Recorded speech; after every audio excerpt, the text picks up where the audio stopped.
किरण भोजपुरी लोकगीत में रउआ सबके स्वागत बा। हम किरण रउआ सबके गोड़ छू के गोड़ लागतानी। जितिया पर्व के ढेर सारा शुभकामना और बधाई। जिउतिया के जीत पुत्रिका व्रत भी कहल जाला। ई व्रत में जिमुतवाहन बाबा के कुश के मूर्ति बना के पूजन कइल जाला। ई व्रत कइला से पुत्र पर कौनो संकट ना आवेला। अगर अइबो करेला त जिमुतवाहन बाबा की कृपा से वो कट जाला। ई व्रत के क्वार मास यानी आश्विन अष्टमी कृष्ण पक्ष की अन्हरिया के कइल जाला। ए व्रत में महतारी लोग अष्टमी के दिन भर निर्जल निराहार रह के संझा बेला पोखर या नदी में स्नान करेली। फिर जिमुतवाहन बाबा के पूजा कइला के बाद जितिया व्रत के कथा सुनेली। तो आई जा कथा सुनी। काशी नगर में एगो बहुत प्रतापी और न्यायी राजा रहत रहने। अपने नगर के प्रजा सबके बहुत ख्याल राखत रहने। एक बार राजा की राज्य में भयंकर सूखा पड़ गई। चारों ओर पानी खातिर त्राही त्राही मच गई। राजा कई गो कुआं तालाब खोदवावे लेकिन पानी के एगो बुनवो न निकल। कितनो गहिरा खोदवावे तबो में पानी निकसबे न करे। दूसरे राज्य के व्यापारी जब वो राज्य में आवेलो राजा की राज्य में तो राजा पर हंसेलो कि इ नगर के राजा कैसन राजा बाना कि प्रजा के तनिको ख्याल नहीं खराकत बूंद बूंद खातिर तरसावत बने। ई सब सुन के राजा बहुत दुखित रहत रहे। तो एक दिन मंत्री के भेज के अपने राज पंडित के बोलौना। तालाब में काहे जल नइखे निकरत एकर कारण पूछले। राज पंडित अपन पोथी पत्रा खोल के बतौला देखला। कहला हे राजा तू यज्ञ करवाव, दीन दुखियन के गरीबन के दान द, पशु पक्षी के पेट भर, तब तालाब में हो सकेला जल निकरे। राजा राज पंडित के बतौला के अनुसार सब क के देख लेना लेकिन तालाब से एक बूंद ना जल निकरल। कपार हाथ धके वही जे बैठ गई ना तालाब के किनारे। वही जे बैठल हम चिंतित हम अब हे भगवान अब हम का करी। कुल क के तो देख लेहनी, तालाब बहुत गहिरा भी खोदवनी तबो एको बूंद पानी नहीं निकरत। अब हमरे राज्य के प्रजा लोग के जान कैसे बची। तब तक जिमुतवाहन बाबा जी बूढ़ा ब्राह्मण के भेष द के राजा के सोझा के खड़ा हो गईले। राजा से कहले हे राजन तू काहे इतना चिंतित हव। राजा हाथ जोड़ के सब कहानी अपन बता दिहले। राजा के बात सुन के जिमुतवाहन बाबा कहले तू केतनो पुण्य प्रताप कैल, दान पुण्य कैल, यज्ञ कराइल तबो एमे तालाबे से एको बूंद पानी ना निकरी। राजा कहले हे बाबा एकर कौनो तो समाधान निदान होई बताई। अगर समाधान होखे तो बताई ना, हम कुछो करे के तैयार बानी। राजा के बात सुन के जिमुतवाहन बाबा कहले ई पोखरा में कौनो बालक के बलि देब तबे ही पोखरा से जल निकरी। इतना कही के जिमुतवाहन बाबा वहाँ से अंतर्ध्यान हो गई। मंत्री कहले हे राजा हम जात बनी नगर में लइका के इंतजाम करे तबे तो बलि दियाई।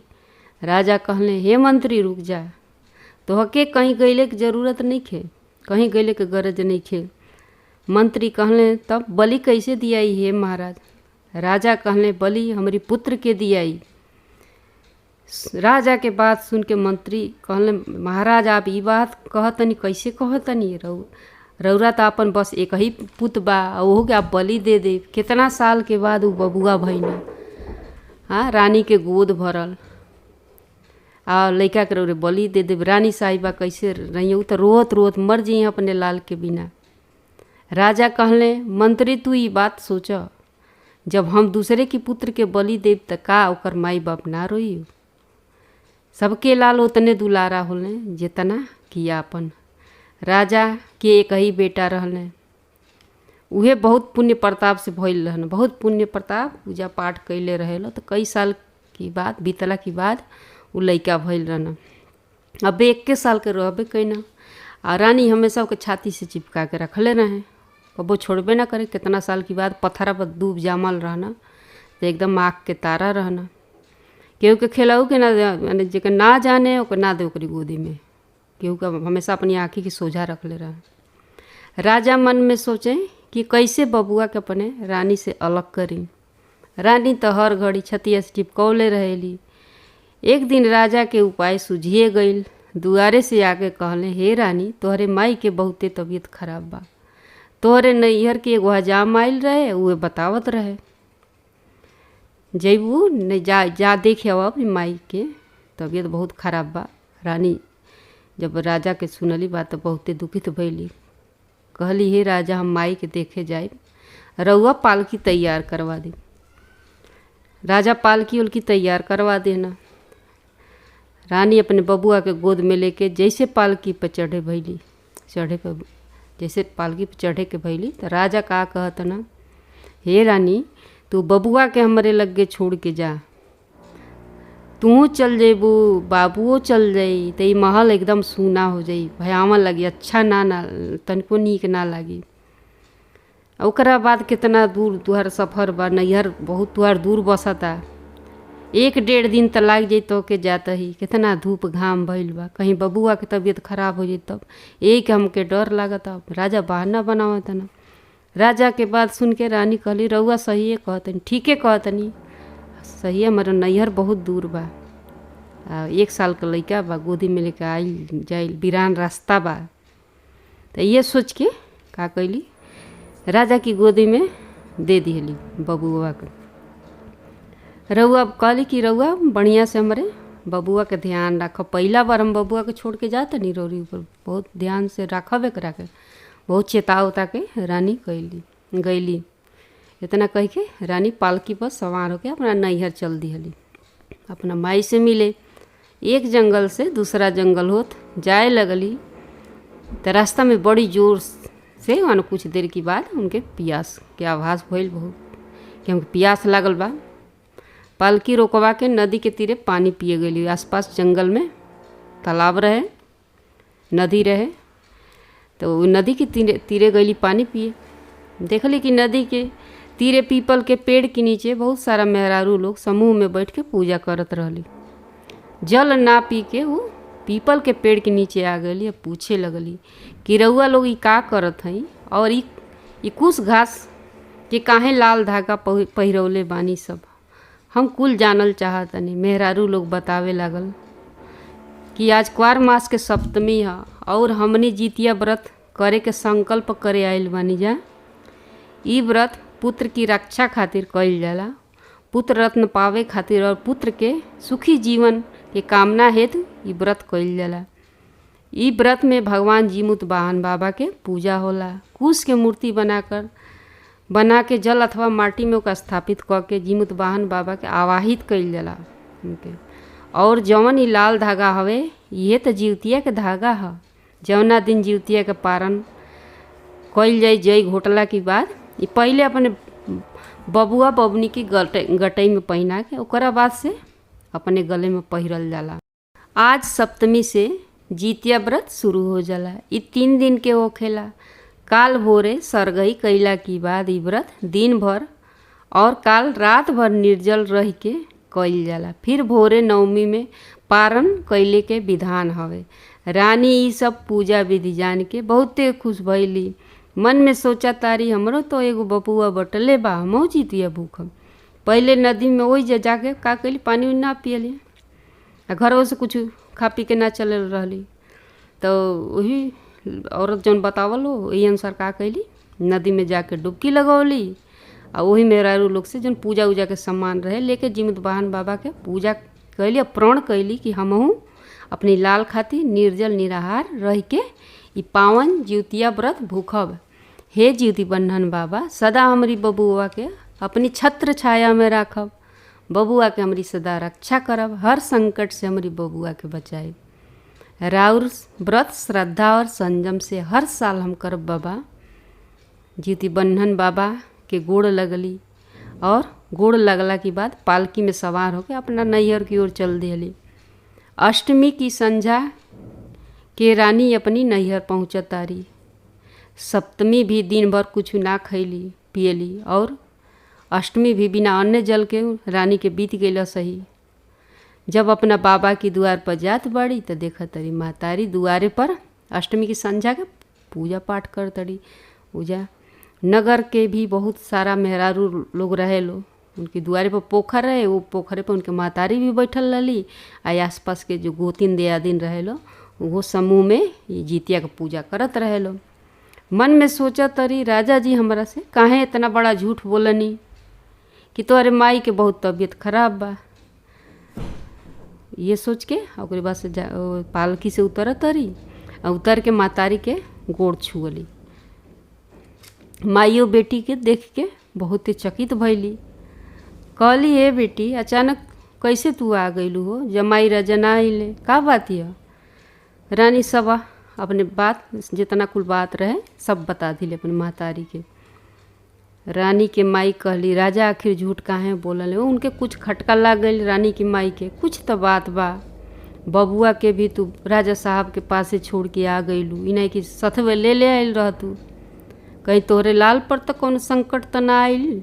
हाथ जोड़ के कह तरी माई तू ऐसन मत बोला, हमरी बबुआ के कुछ ना होई, हमहू आज जितिया व्रत भूखल बनिए अम्मा, वही कौनो कारण कि राजा जी हमसे झूठ बोलनी।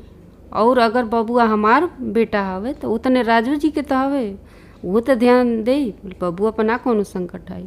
अब तो भगवान जी तो बन्नन बाबा ही जानत हुई कि का ही खेला बा, राजा के मन के बात अब तो उहे जानत हुई, हमके तो कुछ पता नहीं है।